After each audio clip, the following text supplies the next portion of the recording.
Hello, guys, welcome back to another episode of Social Spotlight. We know you missed us and we apologize for last week. We had a little minor technical issues, but we are back now and we are better. So we'll go on a short break now and we'll be back to give you sweet social media gists like never before. Welcome to Social Spotlight.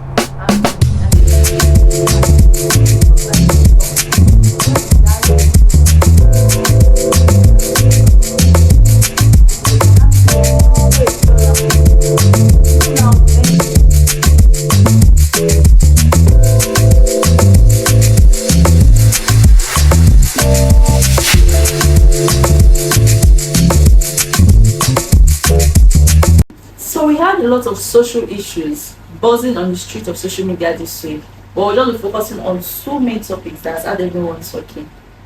So the first one is the drama between Very Dark Black Man versus Bobrisky, the Falanas, and the EFCC.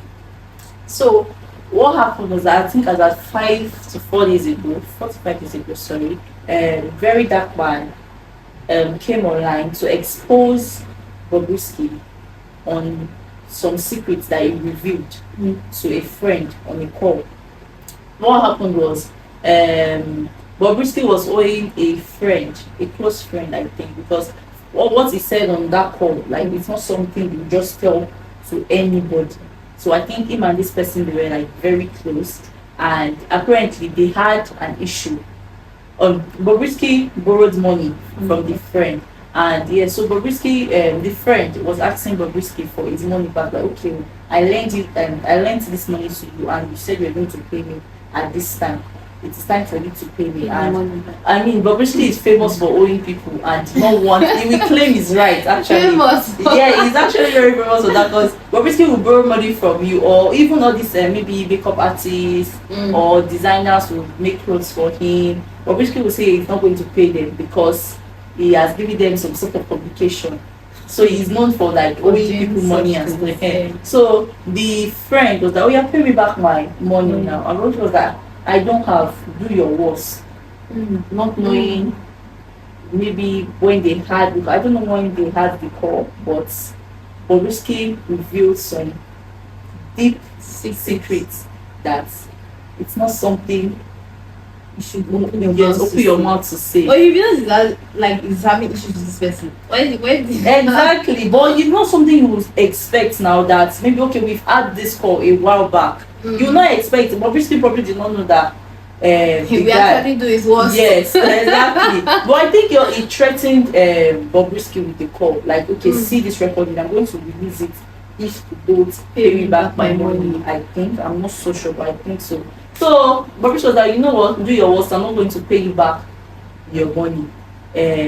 Or I'm going to pay it back when I want to pay it back. So that friend reached out to Very Dark Man VDM. He reached out to him and said, "This is what I have for you." Of course, our human activist VDM came online and he released the voice note. Now, the content of this voice note was, Bobrisky was arrested months ago, I think. Yes, he was recently released from prison. Not so recent, but it's been a while.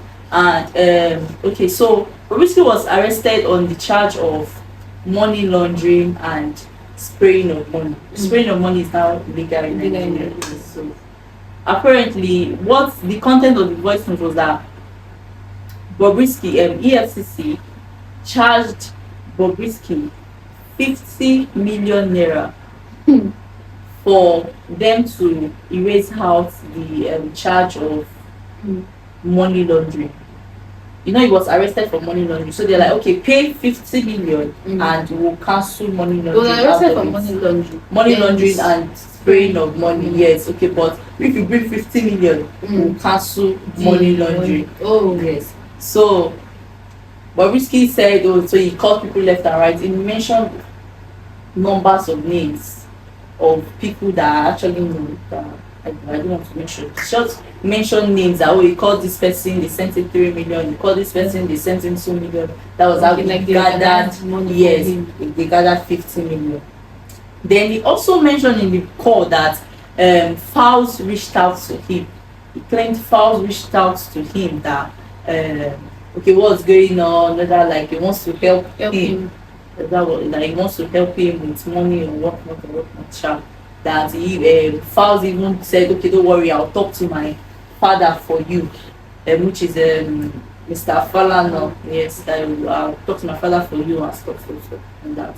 And then he also mentioned that while he was on his way to prison, his godfather called him and said, you know what, Idris, but that's Bobrisky, you are not going to step foot in that prison. Don't worry, I'll get back to you. So apparently, Bobrisky's godfather, which we are yet to identify, called the head of Nigerian prison and they had a discussion and they both set up a place for Bobrisky to stay outside of prison. But I think the place is close to the prison. Yes, so Bobrisky did not. You know when Bobrisky came out from prison, people were saying, Bobrisky is fresh. It's just say you go prison. He was fat herself. I mean, even if you were staying in one house, you will still know the way you will be eating. It's not about looking to. It was actually very fresh, fresher than people that. So okay. So Bobrisky was taken to an apartment to stay, and he said, oh, they told him that he must not step out for the 3 months. I think he was charged with 6 months, but you know they calculated day and night, morning and night for 1 day, and for 2 days. Morning is 1, night is 1 day. Yes, so that made it 3 months. That he's not going to step outside. He must stay inside. He must not contact anybody. Yes, and I think he also mentioned I've shared a lot of content in the okay. He also mentioned that they also I think they charged him. They asked him to pay 10 million for them to put him in a special. No, he didn't mention that. Sorry, we'll get back to that particular part. So, Very Dark Man released the voice notes, and of course, BDM is not. He's not. I mean, in as much I don't really agree with Very Dark Man on some topics. I have to say he actually has the interest of Nigerians in his heart. So yes, sometimes some things it's for his own. I know I will not say it's for his own because he's not getting anything from it. He's not from things he has actually done. I don't think he's actually getting anything from it. He's just doing it for his own interest or whatever. And okay, so Very Dark Man actually called names. He called out Fowles and his dad.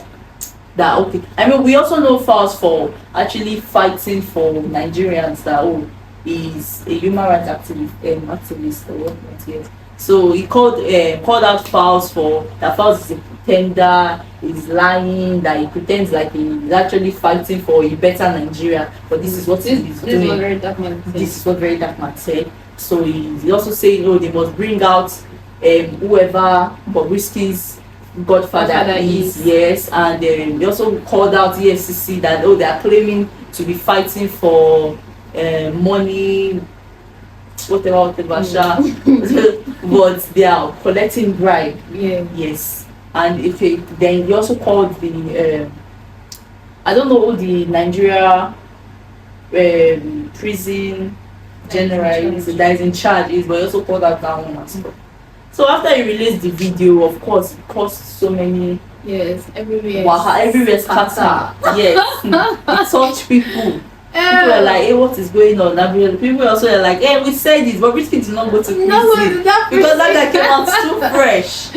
So, Fowles, of course, released a statement that he was not the one that reached out to Bobrisky. And so before Fowles released a statement, Bobrisky already said the call is AI. That he is not the one on that call. Then Fowles released a statement that Bobrisky was the one that reached out to him. He did not reach out to Bobrisky. That Bobrisky called him that they're asking for 10 million or so to put him in a special place. That they will not take him to prison. They put him in a special prison or social. That Fowles help him also. So then Fowles was like, and he can't help him with any money that, but he can reach out to his dad to give him some legal counseling. Falz Dad is a lawyer, a prominent one at that in Nigeria. So that his dad can give him some legal counseling on what to do, or what to do and stuff like that. Okay, I think the money laundering, not money laundering, the spraying of money, I can give him some advice on what to how to attack the case or what, that kind of thing. So that's what happened, and he did not reach out to Bobrisky, and neither did they give Bobrisky any money to help him. So very often was that but Bobrisky scared the AI, the call is AI generated. So why are you not defending yourself? So what's happening now? EFCC then released a statement that summoning Very Dark Man and Bobrisky to their headquarters in Lagos. Okay, so they will investigate the matter, like what is going on. Investigate what was said on the call. So Very Dark Man released a video saying he is not going to go to the EFCC headquarters, and even if you want to go to the EFCC headquarters, it's not the one in Lagos. It goes to the main one, their main headquarters, not their headquarters in Lagos. Their main headquarters in Abuja to investigate properly. That why, and people are even saying, why is EFCC investigating EFCC? That they should call maybe for outside officials to do the investigation. Outside EFCC. Outside EFCC, because why is EFCC being investigating EFCC in the first place? Then Bobrisky said, not Bobrisky, Very Dark Man said he's not going to go there. So as of now, okay, then Falz also released a statement. Falz lawyer released a statement that they are suing Very Dark Man for defamation of character, because what Very Dark Man said in the first video he released initially was not true. That it's a lie, that they lied on both, that he lied on both Falz and Falz father's name. Yes, so they are going to sue him for the sum of, I think, 15 million or so. I don't really remember the amount. So they are going to sue him. Then Bobrisky still stands his ground that the call is AI. Yes. And he has not, okay, I think he also released the video of himself being unbothered, and that he's very, that she is very pretty. So moving on, then the federal government also released a statement summoning both, the prison of, the general of prison is also involved in this matter. So the federal state government also released a statement summoning Very Dark Man and Bobrisky to court, or their headquarters to do this. So what Very Dark Man is going there because is the one dragging the issue. Yeah, because it's not in any way. Is he in any way connected to the issue? Connected to the who is the whistleblower here now? Yes, it's the whistleblower. Whistleblower will be called. Yes, to court. Yes, it's the whistleblower will be called to court. Okay, you don't think it should be called to court? No, I feel if they maybe they want to get this is what you gathered, like this was what you have gathered. Because I feel maybe the main issue should just be focused on Bobrisky and the people that because Very Dark Man doesn't really have, but since he's the one that brought it up, maybe they will need him. Yes, it's fine. And we also want to know who this Godfather is, because this Godfather seems to have this big connection, this big hand over this government officials. Yes, and I think that's about it. Falz has also called Very Dark Man to court. Okay, and I think about a few hours ago there was a video released of Very Dark Man going to the federal government office, House of Rep. Yes, sorry, went to the House of Rep. He was dressed in his Edo attire. Yes, you know Very Dark Man likes. he always make noise so that people know that yes, he has done something. And so that's about it. And we also justice is served. Wait for the outcome at the end. Yeah. So we're going on a short break now, and we'll be back to give you more gists.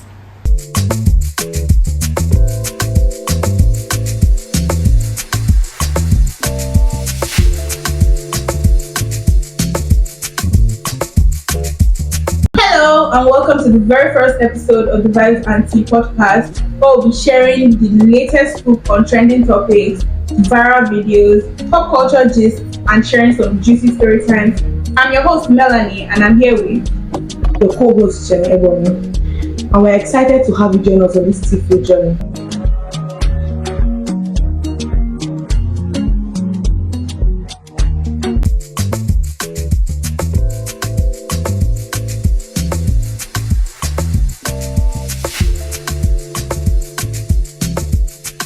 Welcome back from that short break. Yeah. So we're going to be talking about a man who came on social media to complain about something that happened between him and his wife. So this, according to the story, the woman, she collected a loan from the bank, and she used their house where they are staying, as a collateral. Okay. Yes. So the thing here is that the house is both owned, from what I heard, is both owned by the man and the woman. Yes, they co-own it. Yes. So the woman took the loan. They own it as in it's owned, like it's a different case. Maybe okay, it's the husband's property, but his wife, okay, just added his wife, or they both own the property. Well, we don't know who actually took the finances, pour the finances in, to build the house, but it's both signed that both of them owns the house. Yes. So this woman, she went to the bank, she collected money from the bank, and I think the husband was not aware of the loan. No, he was not aware of the loan. She collected loan from the bank, and I think she's unable to pay bank money and all that. So wait, sorry, are you aware of the bank? The bank. No. So she, according to the story, said she has been packing her things small from the house because she knows that very soon. Okay. This is what we're going to come. She did not inform the husband. So she was just packing her things small so that when the day. Wait, the husband did not also notice that something had been moving from the house. He did not notice. So at the end of the day, the bank officials, they came and they started moving things they want to, they're going to take the house. And the man is like, what's going on? Yeah. What is happening here? I don't understand. Somebody explain to me. And then the wife took a load, and the house is a collateral, so it's now she can't take the money back, so it's out like that. Maybe for her to use house as collateral, that means a huge sum of money. Yes, they use some of money. Yes. So to come and collect what is ours. Wait, sorry, the day they came to kick them out of the house or collect the house, was the wife around or just the husband? Yeah, I don't think the wife was around because the man even made a video why they were on chair and all that. So the thing here is that, first of all, the house, my question here is, the house is co-owned as they said, the signature and all that. Definitely the bank, they will ask for papers and everything. Yes. So didn't they see that this thing is not just this woman that owns this house? You get this man is also part, so it's something both parties agree on. They should have reached out to the man. But maybe our Nigerian but I don't know, they just say this is the house, signed everything, and they let it like that. Now they are collecting the house, and now the man is complaining he does not know how this happened, he does not he's just in shock. You get. So now the what people ask me is that is it even reasonable as a man that you should you and your wife should own things together? It's reasonable. Put it together in your name. Yes. So his name is there normally I'm even actually very surprised that the man who actually want to co-own property with his wife, because a typical Nigerian man with their ego, they will never in their life wants their wife's name to be on any document or anything. Yes. They would even rather put their children than put the wife. Their own wife. So I'm actually very surprised. But this one, the wife was actually broken the man's trust in her. Yes. Because he trusted her enough for her to put her name. Yes, okay, but what if both of them, because when they are building the house, the house and everything, what if she brought her own money, he brought his own money, so in real terms they both own the house? That's a different case. Maybe she for cheap. But it actually happens that they will actually do this thing together. But a man, a Nigerian man, will say no, that it's him that will be in front. Yes, it happens. Yes, this is very, so it's actually very like for the man to actually co-sign with her.